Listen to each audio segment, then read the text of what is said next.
Hi guys, this is Preeti and you're watching my resolution. In this video, I'll be briefing out the complete chapter cellular adaptations and cell injury.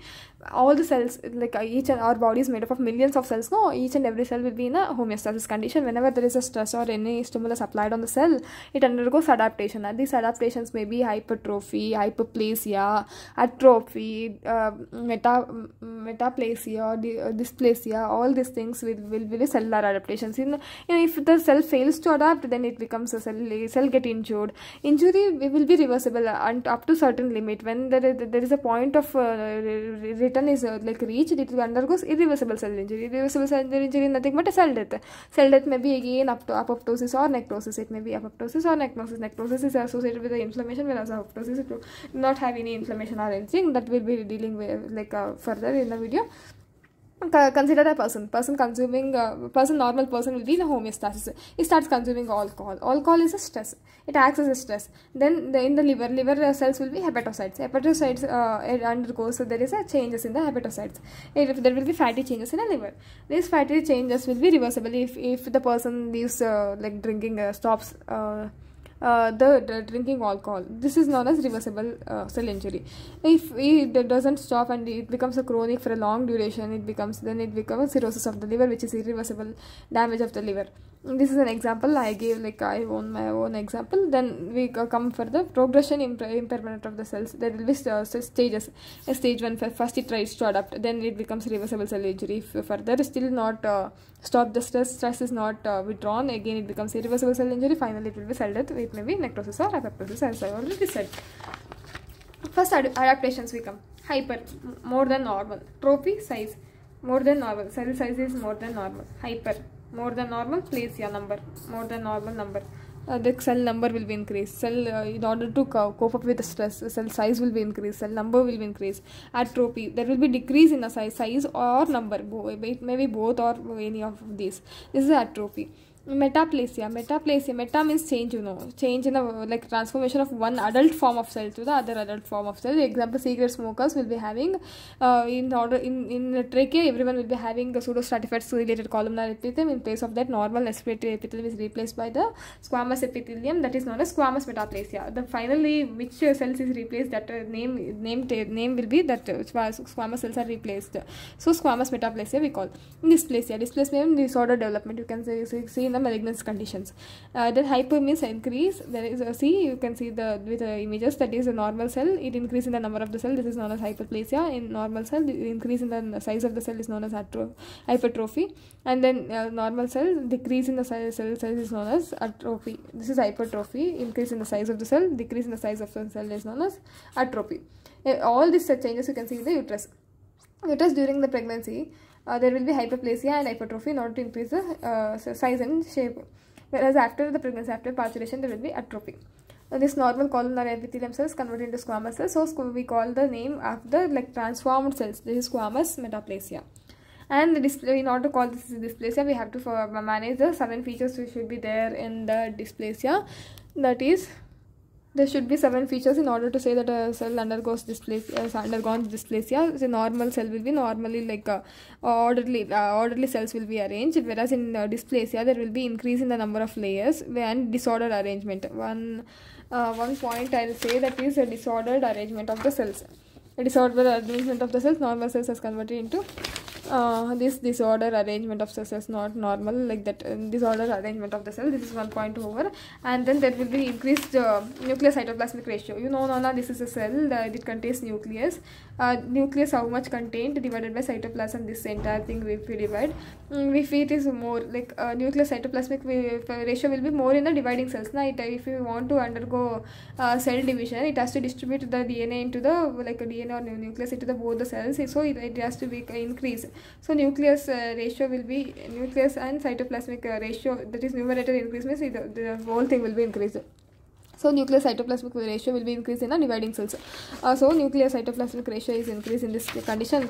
Mitotic activity, this division is known as mitotic activity, that is increased in this condition. Loss of basal polarity, usually nucleus will be present at the base of these cells. This will be lost because it becomes hypertrophied, the large nucleus at the center. loss of basal polarity and increase in the number of layers. As they are dividing, the layers will be increased. These are the 4 features, and other feature will be disordered arrangement of the cell layer. And other 2 features will be nuclear hyperchromativity, because the DNA synthesis taking place in order to distribute into the daughter cells. So there will be nuclear hyperchromativity, and cells and the nuclear polymorphism, because the uniform cells has been converted into the different shapes of cells. So we can have pleomorphism. You can see this is a normal cell, but this is malignant displaced dysplasia cells. A single layer was there, orderly arrangement was there. This is a disordered arrangement. The nuclear cytoplasmic ratio was increased, number of layers is increased, and nuclear become hyperchromatized. Then you can see the cell line nucleus pleomorphism. A few facts about these hyperplasia and metaplasia. These cellular adaptations are hyperplasia and hypertrophy. You can see in the pregnant uterus. In a single organ, you can see both these conditions at the same time. And Barrett esophagus, where the squamous cell epithelium of the esophagus initially it will be stratified squamous epithelium, then columnar epithelium. This stratified epithelium, initial part of the esophagus, is also converted to columnar epithelium. This is known as columnar metaplasia.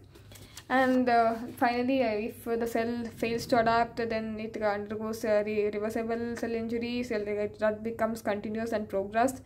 Chronic, it becomes a irreversible cell injury. Irreversible cell injury finally leads to cell death. Cell death may be necrosis or apoptosis. Necrosis means murder. Murder means you don't know it happens. And suicide means you have planned, programmed cell death is known as like apoptosis. Apoptosis means why the apoptosis should occur. Why this should occur means there is a when the cell has lost this function or is stopped, it occurs any damage in the DNA of the DNA of the cell, it undergoes apoptosis. If there is no function anymore left in the body, or else if there is a damage in the DNA, it undergoes apoptosis. It is a type of cell death. As you know, the apoptosis and necrosis are 2 types of cell death. This is one of the type, and it is a tightly regulated programmed cell death. And the program means it is already planned. Everything is planned, in which there will be cell will be degraded. There is nucleus, its own nucleus and proteins is degraded by its own thing. It is a genetically regulated programmed cell death. There won't be any inflammation, as there is no leakage of the lysosomes. There won't be inflammation. There won't be the leakage from the cells. No lysosomal leakage will be there. It won't be painful.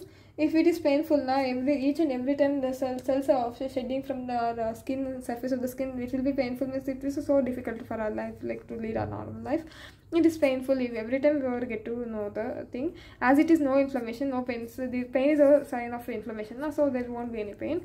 Cells of phagocytes there won't be there. Cells are phagocytes. Further it will be phagocytes. The marker for apoptosis will be at the annexin 5 and CD94. The CD94 is a marker for extrinsic pathway. We'll be seeing this extrinsic and intrinsic pathway. Further, CD95 is a factor for extrinsic pathway, and this is a normal cell. You consider this undergoes apoptosis. This is apoptotic body. No leakage will be there because this cell membrane is intact. This further it will undergoes phagocytosis. This apoptotic bodies, these small bodies are known as apoptotic bodies. There won't be any leakage or inflammation. The mechanism of apoptosis, again, for further there are 2 pathways: intrinsic pathway and extrinsic pathway. In the intrinsic pathway there will be initiation phase and execution phase. In extrinsic pathway also initiation phase and execution phase. Initiation phase it will be the caspase activated by the caspase 9, and whereas it is 3 and 6. You can remember as 3 1 3, 3 2 6, and 3 3 9, like that you can remember. And in extrinsic pathway, again, initiation and execution phase. In execution there will be same caspase 3 and 6. In place of 9, 1 will be reduced, that is 8. 8 is the initiation extrinsic pathway initiation, caspase 8, that is activated. Pro-apoptotic factor means which induces the apoptosis, which causes apoptosis, that is backs and back, whereas anti-apoptotic which decreases or which will be against the pro-apoptotic proteins, that is you can remember as MLC1, BLC2 and BLC XL. XL is nothing but 40, you can remember. And regulatory proteins which maintain the balance between these proteins are regulatory proteins that are BAD, BID, BIM, Puma and Noxa. These are the regulatory proteins. Diagnosis of apoptosis is done by electrophoresis, where the DNA is taken. You see the ladder like appearance, step ladder like appearance pattern, whereas in the necrosis you see the smear smear, that is necrosis. This is on electrophoresis you can diagnose this apoptosis as a step ladder like pattern, and in necrosis you see the smear pattern. The tunnel test it will be positive for apoptosis. Tunnel test is terminal deoxynucleotide transferase biotin, that is DUPT, nickeling and labeling, nickel N for nickel and labeling test. This will be positive for apoptosis, so we can detect through this test, tunnel test. And estimation of cytoplasmic cytochrome. During apoptosis there will be leakage of the mitochondrial membrane, and then will be leakage of cytochrome C. In the presence of cytochrome C or caspase will be activated during that condition. Presence of these two, caspase and cytochrome C, indicates there is a apoptosis. So we can diagnose through this test, that is electrophoresis, tunnel test, and then estimation of cytosolic because this is a cell, this is a mitochondria. From mitochondria it has come into the cytoplasm. So cytosolic cytochrome C or caspase indicates that there is a apoptosis. These are the diagnostic method. And now, till now we learned about the cellular adaptations. So cellular adaptations in detail. About cellular adaptations and cell death. In cell death we are seeing the apoptosis mechanism over, regulatory proteins, anti-apoptotic, pro-apoptotic, diagnosis over, and then definition is over. Now we'll see when the apoptosis, when reduced apoptosis is there, what will happen. Where is the increased apoptosis is there, what happened. A reduced apoptosis means normal cells which are there, that which abnormal cells were there now, that also not undergoing apoptosis, that should undergo apoptosis, which was helpful for us. It is not undergoing apoptosis, so cancers conditions will be there, that will be for proliferating and dividing, increasing. In autoimmune diseases now, you see there is a reduced apoptosis. Whereas increased apoptosis, even the cells which are required for our body is also getting apoptosized. So there will be excessive loss of cells. Loss of cells, you can say that a degeneration takes place. Neurodegenerative diseases like Huntington, Alzheimer's disease, Parkinson's disease, all these conditions where there is even though that cells are required for our body, that is undergoing loss from the cells because of this apoptosis, increased apoptosis. And the ischemic condition like a myocardial infarction and stroke, you can see in this condition there is an increased apoptosis. Mechanism, there will be intrinsic pathway and extrinsic pathway, as already said. Intrinsic pathway is nothing but mitochondrial pathway. There is a lack of survival signals. That is anti-apoptotic proteins would be there, DNA damage will be there, or any that the cell may lost the function of in our body. Free radicals or radiations or toxins, this will suppress the survival signal. There will be damage to the DNA. Then BCL2 family sensor will be activated. This activates pro-apoptotic factors like BAX and BAC. There will be leakage of cytochrome C from the mitochondria, and then the activation of pro-apoptotic proteins. Pro-apoptotic means that induces the apoptosis. There will be activation of initiation caspase 9 and then execution 3 and 6, as already told. This activation will activate the endonucleases which breaks the DNA into the fragments. This breaking of DNA, this is known as breaking of DNA into the cytoskeleton. This is the endonuclease activity, restricted endonuclease enzyme, this breaks, and then that is distributed into the further fragments. You see this morphological changes in apoptosis. Normal cell will be there, cell undergoes shrinkage. Whereas in necrosis, the cell swelling, you can see. Eosinophilia, as the cells shrink, cytoplasm come closer, and then it will be more eosinophilic. Then pycnosis is nothing but condensation of this nucleus will be there, and then karyorrhexis is a fragmentation of this nucleus, and then karyolysis, the blood formation will be there. Normal cell, it will be like this. Then disappearance of this during swelling, this disappears, but there is extra outcome. This is known as blood formation will be there. And there will be apoptotic bodies, formation of apoptotic. This will be divided, segregated like this. This formation of apoptotic bodies will there. Finally, this apoptotic bodies will be phagocytes. The earliest change, in apoptosis will be cell shrinkage, whereas in necrosis you can see the cell swelling.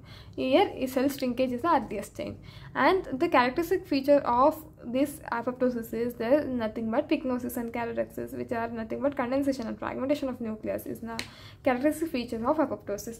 This morphological changes and the reduced, increased conditions and the mechanism of apoptosis we have seen. Now coming to the necrosis. As I already told, necrosis is also a type of a cell death, necrosis and apoptosis are the type of the cell death. This is also type of a cell death in a living organism, living individual. It cannot be like if you are cut this finger, then it is outside. Here the cell death is occurring. This is not a necrosis. It should be intact with the body.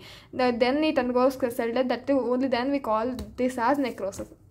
Necrosis is a type of cell death in a living tissue, is a living individual. It is a localized area of cell death. This is a person, if you consider this undergoes gangrene or necrosis, this is localized area. It is localized to and not it is not generalized or systemized. It is undergo degradation of the tissues by hydrolytic enzymes. You know that this is a cell and this is a nucleus. Here lysosome is there. Lysosome contain hydrolytic enzyme. The leakage will be there in necrosis, and this comes and breaks down all the other things like proteins, lipids, everything, carbohydrates, everything is broken down because of this hydrolytic enzyme. This is nothing but there will be inflammation. This fluid has come out now. This will be inflammation. Inflammation will be present in the necrosis. Types of necrosis, there will be coagulative C at the CFFGL. This is, you can say, class GF something. C coagulative, caseous, and then for L liquefactive, fibrinoid and fat necrosis. This is a gangrene. Gangrene again, further dry gangrene and wet gangrene. In a wet gangrene we have gas gangrene. What is one of the type? Coagulative necrosis. Coming for the coagulative necrosis. Coagulative necrosis architecture is maintained. If you think this is a kidney tubules, you can see the tubules, but nucleus detail, nuclear and cytoplasmic details will be lost. So architecture is maintained, outline is present, nucleus and cytoplasmic details are lost. This appears like a ghost, you have seen. No structure will be there, no architecture will be there. This is a ghost. So ghost cells are tombstone cells. Tombstone means there is a burial of some person's burial is there. The stone which is present, kept at the burial, is known as tombstone. It appears as a tombstone, no, nothing will be there. Because cause for this coagulative necrosis will be ischemia. There will be loss of blood supply to that area. It causes no blood supply, no nutrients, nothing, oxygen, nothing will be there. So it undergoes necrosis. That is known as ischemia. Except brain, all the solid organs undergo coagulative necrosis. All solid organs like liver, spleen, kidney, everything undergoes coagulative necrosis because of ischemia, except brain. Brain contains some more hydrolytic enzymes, so it becomes, as a coagulative necrosis becomes a liquefatic necrosis. This is all about the coagulative necrosis. Still I will be discussing detail about the coagulative necrosis. First, the necrosis definition. The definition of these necrosis is that necrosis is the sum of morphological changes, all the changes that indicate the cell death in a living tissue is known as necrosis. Necrosis is caused by the progressive degradation action of this enzyme following the harmful injury. Necrosis may be accidental or it is regulated manner. The coagulative necrosis, as I was saying, coagulative necrosis mechanism because of ischemia. There will be denaturation of the coagulative proteins or enzyme. There will be breakdown of these proteins, that is proteolysis. Then there will be death. Where the coagulative necrosis that takes place is heart, kidney, spleen, limbs. Dry gangrene will take place. Dry gangrene is nothing but coagulative necrosis, whereas wet gangrene is a liquefative necrosis, which are supplied by the end arteries. If the collateral arteries are there, then the blood supply lost by these will be compensated by the other artery. But there are end arteries, no other arteries will supply that organs. If that get occluded or there will be loss of blood supply to the organ, it undergoes coagulative necrosis. The outline of this is maintained, that is architecture is maintained. It is a localized, in fact, causes will be ischemia because of obstruction of the blood vessels. The site, all solid organs except brain. Mechanism will be ischemia. Then there will be denaturation of the coagulative proteins and enzymes and nothing but proteins. It blocks by blocking the proteolysis or the dead cells. The appearance coagulative necrosis because the coagulation of the proteins takes place. So the name the coagulative necrosis. Induced regions will be the coagulated regions appear dry, pale yellow color and farm color. Microscopic features will be the architecture is maintained. Wedge-shaped organ of the kidney, that is the gross features, kidney and spleen, that is coagulative necrosis. Microscopic features, the outline is maintained. The tombstone cells or ghost cells, we can call that. Cytoplasmic and nuclear features are lost. And there will be leukocyte recruitment at the site of the coagulation necrosis. Lysosomes or enzymes are leaked, and then there will be cellular debris around this will be phagocytes. And now this is a image of the coagulative necrosis picture. This is a microscopic image where the architecture is maintained but cellular and cytoplasmic details are lost. Liquefied necrosis. Now coming for the liquefative necrosis. With liquefative necrosis, when the enzymes are more, then it undergoes liquefative necrosis. Example, in a brain, ischemia of the brain, CNS causes liquefative necrosis, and in pancreas causes liquefative necrosis. There will be bacterial putrefaction. When both liquefative and coagulative necrosis will cause also caseous necrosis. Caseous necrosis, you can see like a tuberculosis caseous necrosis is a characteristic feature. Characteristic features means it will be present only in the tuberculosis necrosis. You can see caseous necrosis only in the tuberculosis. So the special stain for this tuberculosis will be Zn stain, where you learn about Zn stain in a microbiology. And then the fat necrosis. Again there will be two types: enzymatic fat necrosis and traumatic fat necrosis. Enzymatic fat necrosis is in acute pancreatitis. There is like the autodigestion of the pancreas. And the traumatic conditions, there will be fat necrosis. Fat necrosis occurs in the focal areas where there is a rich in fat, like the thighs and all those conditions. You can see the fat necrosis. And in caseous necrosis, you see the granulomatous condition where epithelial cells are surrounding the caseous necrosis. This is epilis. Then Langerhans type of gain cells that are surrounded by lymphocytes, and then fibroblasts based on the leakage of this caseous necrosis. Then fibrinoid necrosis, it occurs in the arteries. You have the arteries, the three layers of the arteries: tunica, intima, media, and adventitia. In the media it occurs, and then there will be antigen antibody complex formation in the walls of the vessels. The microscopic features: bioeosinophilic stain you can see, and then there will be phosphotungstic acid, a special stain used for the first to look into the fibrinoid necrosis is the phosphotungstic acid hematoxylin stain. It is autoimmune. You can see this in autoimmune disorders like systemic lupus erythemas. And the gangrene further, there are two types of gangrene: dry gangrene and wet gangrene. Wet gangrene subtype is a gas gangrene. Gas gangrene is caused by the gram-positive bacteria Clostridia. And the other foulness gangrene is there where the scrotal skin is involved. Dry gangrene, you can make out the line of differentiation easily, whereas wet gangrene you cannot make out any line of differentiation. And this is like a brief thing about the dry and wet gangrene and all about the necrosis. The detailed video I have made in other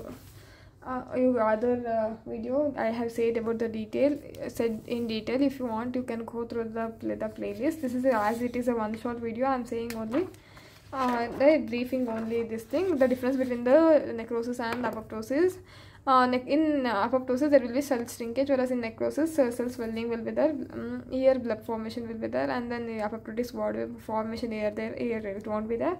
Pycnosis, karyolysis only you can see. Karyolysis cannot be seen. Here all three processes will be seen: pycnosis, karyolysis and karyolysis.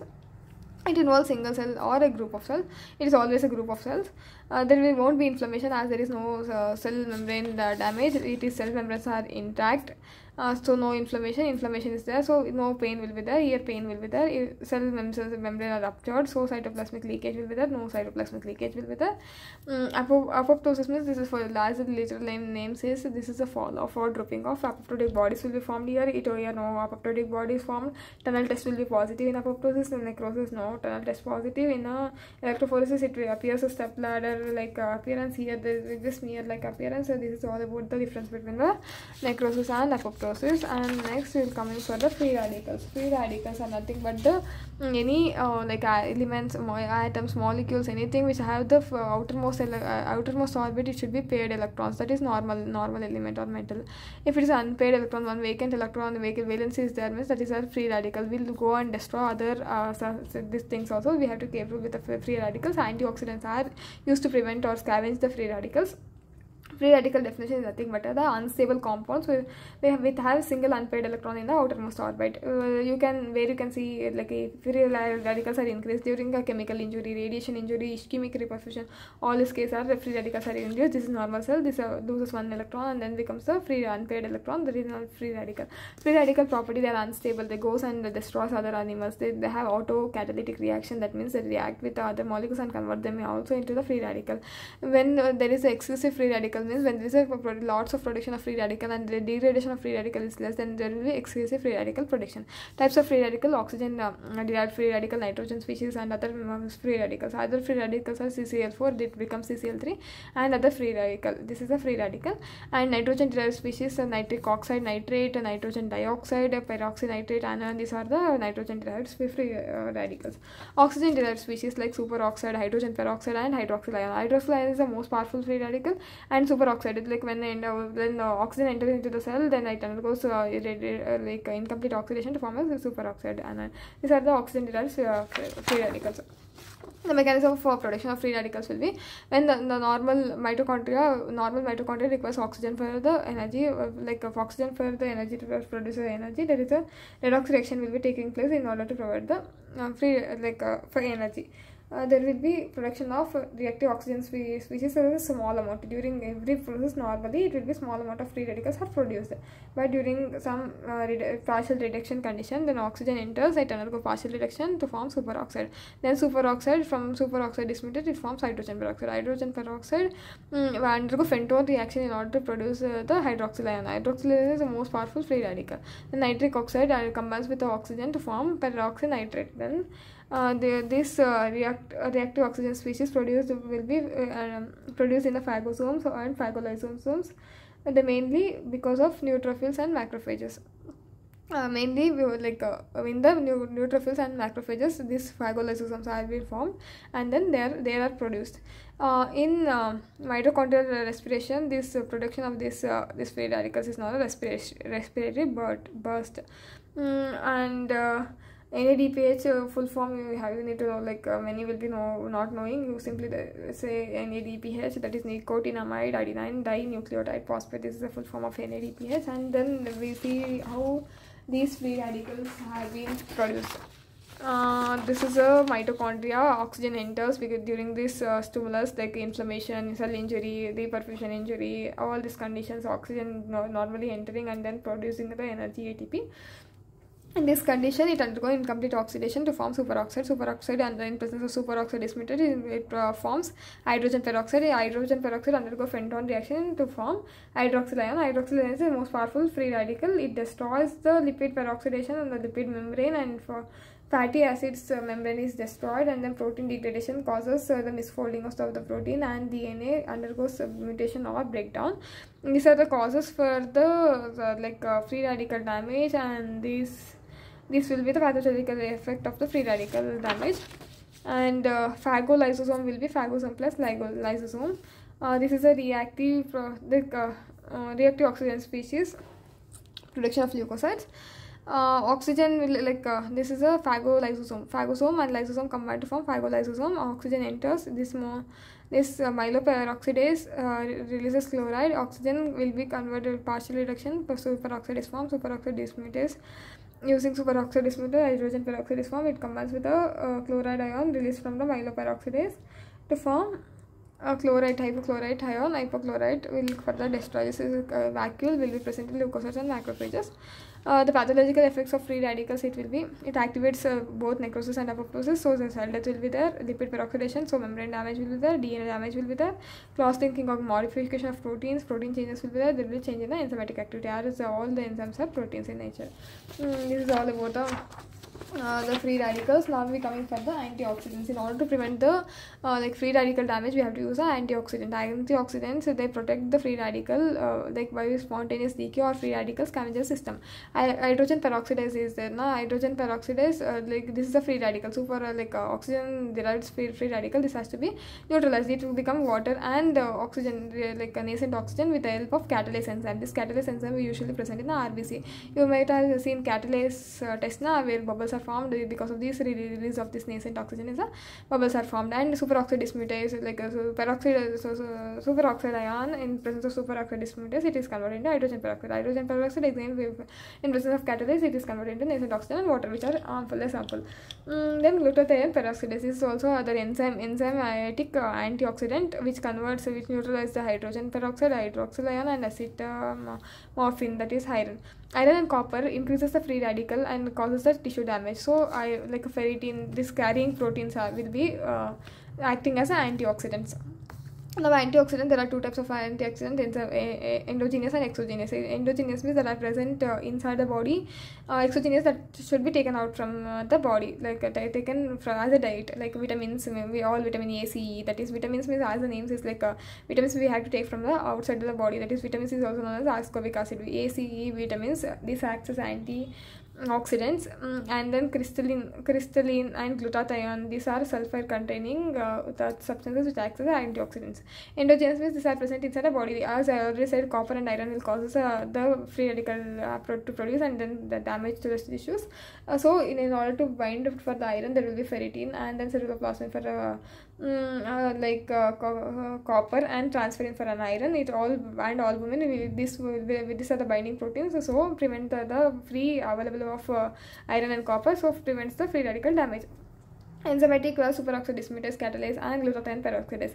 Superoxide dismutase converts superoxide, like oxygen superoxide into hydrogen peroxide. So hydrogen peroxide is further like neutralized to water and necessary oxygen. So catalase, and these are enzymatic antioxidants.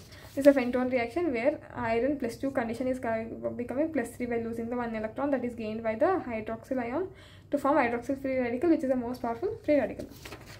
Then coming for autolysis. Auto means self, lysis means breakdown. Self-destruction of the cell in a body by its own hydrolytic enzymes which are present in the lysosomes is known as hydrolytic autolysis.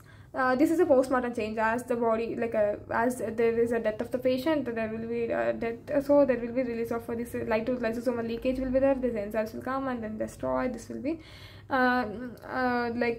this is a post-mortem change. It develops in the tissues which are rich in hydrolytic enzyme. This will be rapid, which contains more hydrolytic enzyme. This autolysis process will be rapid in pancreas and gastric mucosa.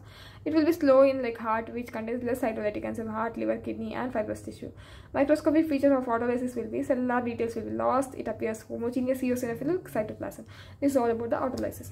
Then now coming for in detail about the cellular adaptation. In that atrophy we see, and we discuss about the difference between the dry and wet gangrene, and we complete this lecture. Atrophy is a decrease in the size of organ or tissue. This is a decrease in the size. It may be physiological, because causes of this atrophy may be physiological or pathological. Pathological means uncommon condition, disease condition. It may be pathological, localized, and general. Local means only in one part. Generalized means entire body. Physiological, maybe during the fetal development, this loss of this atrophy means reduction in the size of something, or this loss of some structures. This is not fetal. During adult life, that will be because of misuse atrophy. There are so many other. I will be saying further. The fetal atrophy, the thyroglossal duct will disappear, like atrophies thyroglossal duct. During adult life, thymus, brain, gonad, uterus, heart, everything size will be decreased by aging. This is known as adult atrophy. Localized means it's a particular area. If you atrophy, this is atrophy. If you put plaster of Paris, this POP to the hand, this hand get atrophied. This is localized only to this hand. There will be atrophy only in that hand. Degenerative atrophy, loss of nerve supply. There will be atrophy. Example like poliomyelitis. There will be loss of nerve supply, so there will be atrophy of the muscles. And then ischemic atrophy, with loss of blood supply, there will be atrophy. Example, atherosclerosis and carotid artery causes brain atrophy. Carotid artery will go and then supplies to the brain, the cerebral artery it forms. So pressure atrophy, because of this pressure, like renal parenchyma atrophies because of this hydronephrosis, because of the water present in the kidney that appears that expresses a pressure on this renal parenchyma, and the renal parenchyma undergoes atrophy. And loss of endocrine stimulus, breast and endometrium after puberty, there won't be any hormone stimulation, so there will be after menopause, that is there will be atrophy. There will be generalized atrophy. There will be complete atrophy of the body because of the starvation or inadequate nutrition attack. Mechanism of atrophy is decreased functions, like decreased protein synthesis, increased protein degradation, decreased protein synthesis, which finally decreases the proteins in cells, and then the cell undergoes atrophy, decrease in the size or number. And for a number also, the proteins are required, because cell division proteins should be required. And the gross is small, it appears small and then shrunken. The organ appears small and shrunken. Microscopic feature, cell small size will be reduced, like in cellular organs. Atrophied cell, there will be increased lipofuscin. This is important in order for the MCQs. You need to remember this point. In atrophied cell, there will be increased lipofuscin pigment. In a death or atrophied cells. This is all about the one short video on cellular injury. You learned about atrophy in detail, types of atrophy, causes of atrophy, and microscopic feature, gross features, everything you learned in this page. And then necrosis, types of necrosis, detail about the other subtypes, difference between necrosis and apoptosis, mechanism of production of free radicals, what are free radicals, types of free radicals, properties of free radicals. Then this, how the free radicals are formed, the like pathogenical effects of free radicals, what is phagolysosome, and the antioxidants, types of antioxidants, then how the antioxidants function will be done, then autolysis, and then about the apoptosis, necrosis, apoptosis mechanism, where increased apoptotic condition, decreased apoptotic, cellular injury, cellular adaptations like atrophy, hypertrophy, hyperplasia, dysplasia, mechanism, and pre-apoptotic, anti-apoptotic factors. This is all you learned in this video. If you find this video helpful, please do like, share and subscribe to my channel. If you have any suggestions, let me know in the comment section.